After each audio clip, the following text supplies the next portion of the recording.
पिछले 2-3 दिन से ओबीसी और डीएससी समाज कुछ बुझा बुझा नजर आ रहा है, क्योंकि उनका वहम निकल गया है।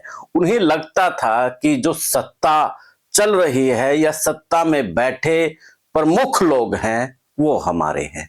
लेकिन जैसे ही वाईपूर्ण के मामले में अब संदीप ने पोल खोली तो चाहे ओबीसी समाज है चाहे डीएससी समाज है, अब दोनों कंफ्यूज है कि ये हो क्या गया।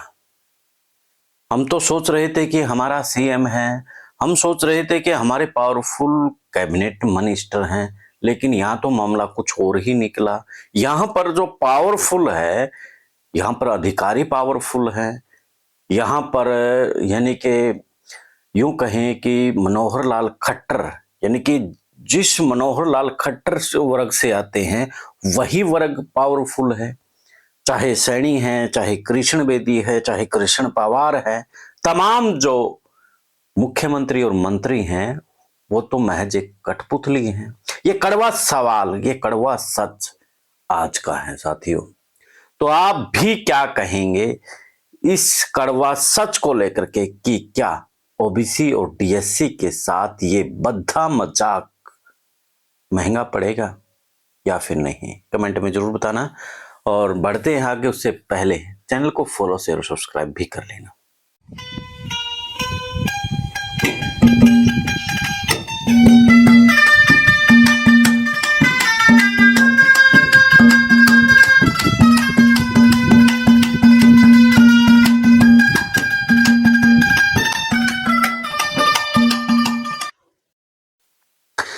सभी को नमस्कार, राम राम। मैं आपके साथ कुलदीप खंडेलवाल और आप देखना शुरू कर चुके हैं द इनसाइडर न्यूज।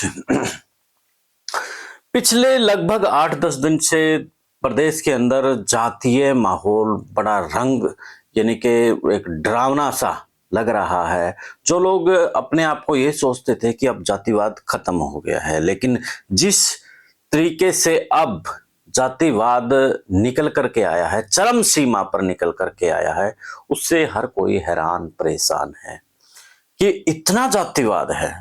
एक जिस व्यक्ति को इंसाफ दिलवाने के लिए हमें खड़ा होना चाहिए था, उसको इंसाफ ना दिलवाने की बजाय हम उनको ही कटघरे में खड़ा कर रहे हैं।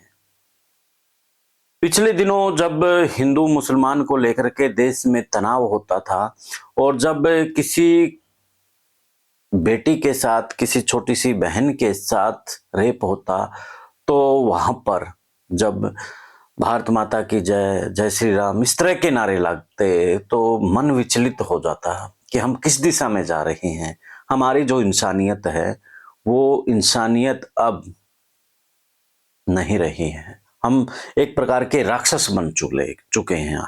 इस समाज में अब रहने लायक कोई सिस्टम ही नहीं बचा है, ये सोचते थे। जब कठुआ में एक छोटी सी बच्ची के साथ हैवानियत हुई थी, तब राष्ट्रीय ध्वज हाथ में लेकर के उसके समर्थन में जब चिन्मयानंद स्वामी को जब रिहा किया गया, जबकि उसके ऊपर आरोप थे और वो भी वीडियो में थे, कोई आरोप ऐसे नहीं थे कि लगाए गए थे, उसकी बाकायदा वीडियो दिखाई गई थी किस तरीके से उन्होंने जो स्कूल में कॉलेज में पढ़ने वाली छात्राएं हैं उनके साथ उन्होंने क्या कुछ गलत किया है।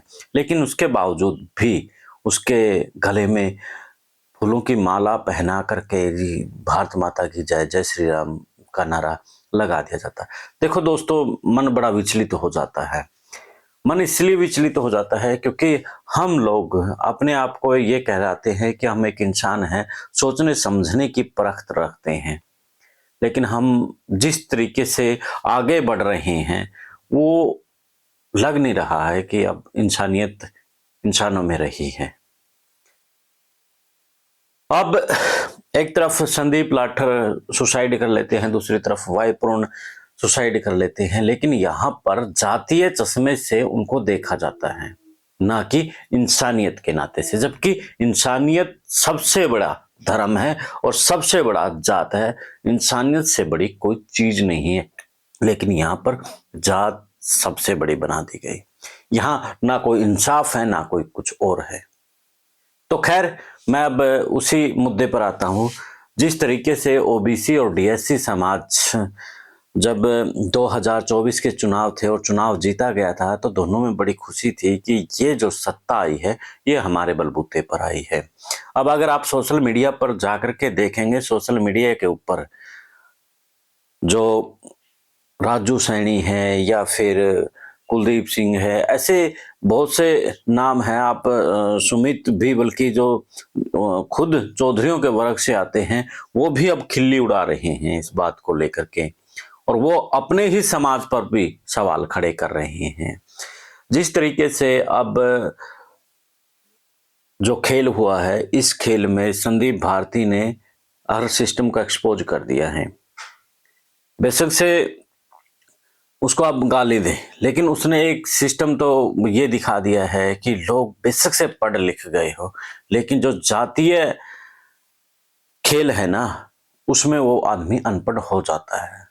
जब संदीप भारती एक वीडियो जारी करके कह देता है कि हमारा जो ऑफिसर है उसको फंसाया जा रहा है, जब रवि आजाद ये कह देता है कि हमारे उसको बलि का बकरा बनाया जा रहा है, तो साथियों आप अंदाजा लगा सकते हैं कि पढ़े लिखे लोग भी वहां पर उनके साथ खड़े हो जाते हैं। अब कल तो, आज तो वो भ्रष्ट ऑफिसर के साथ खड़े हो रहे हैं। कल जिस तरीके से कठुआ या फिर उन्नाव या फिर आप चिन्मयानंद वाला मामला, जब यहाँ पर किसी चौधरियों से अलग कहीं पर भी रेप की घटना हो गई, तो कल उनके साथ भी खड़े होंगे। तो ओबीसी और डीएससी समाज में हाल फिलहाल मासूमियत छाई हुई है कि हमारे साथ बन क्या गया है, और जहां एक तरफ नायब सिंह सैनी की हंसी रुकी है, तो साथ में ओबीसी का भी, यानी कि पिछड़ा वर्ग का भी चेहरा इस वक्त मुरझाया हुआ है कि हम तो वैसे ही वहम में थे कि इस सरकार हमारी है। अब वो वहम उनका निकलता नजर आ रहा है। और सबसे महत्वपूर्ण बात के ऊपर जो वहम निकला है, जिस तरीके से वाई पूर्ण की पत्नी पर एफआईआर करके और संदीप लाठर की पत्नी को नौकरी देने की बात कही गई है, तो वहां पर पता लगता है कि किस तरीके से, यानी कि जो डीएससी समाज है वो अपने आप को ठगा सा महसूस कर रहा है। ठीक है, नौकरी की ऑफर उनको भी हुई थी, लेकिन जिस इंसाफ की लड़ाई को लेकर के वो बात कर रहे थे, उनकी इंसाफ की लड़ाई अधूरी अधूरी क्या, रुक ही एक प्रकार गई है। साथियों, आप क्या कहेंगे इस पूरे मसले के ऊपर कमेंट करके जरूर बताना। और हाँ, ये जो आज का विश्लेषण है, ये सोशल मीडिया पर जो पोस्ट लिखी जा रही हैं उनके ऊपर आधारित है। कमेंट करके जरूर बताना साथियों। चैनल से जुड़े रहे, मिलते हैं फिर एक नए मुद्दे, एक नए विश्लेषण के साथ। और हाँ साथियों, बात अब इस विश्लेषण में हम कभी इंसानियत की बात कर रहे हैं, कभी पॉलिटिकली बात कर रहे हैं। ये इसलिए कर रहे हैं क्योंकि ये जो मैंने बताया है कि सोशल मीडिया पर आधारित थी, और जो लोग कह रहे थे उन्हीं लोगों के बातों को मैं आज रख रहा था कि किस तरीके से वो बात रख रहे हैं। और मैं अपने विश्लेषण में सिर्फ ये चीजें जोड़ी हैं कि आज इंसानियत मर चुकी है और जातिवाद आज खड़ा है, और जातिवाद के हिसाब से आज चीजें देखी जाती है। गलत सही, यानी कि जो प्रोपगेंडा है वो प्रोपगेंडा जातिवाद के हिसाब से चलता नजर आता है। क्या कहेंगे साथियों, कमेंट में जरूर बताना। चैनल को फॉलो, शेयर और सब्सक्राइब भी कर लेना। मिलते हैं फिर एक नए मुद्दे के नए विश्लेषण के साथ। जय हिंद, जय भारत, जय हरियाणा।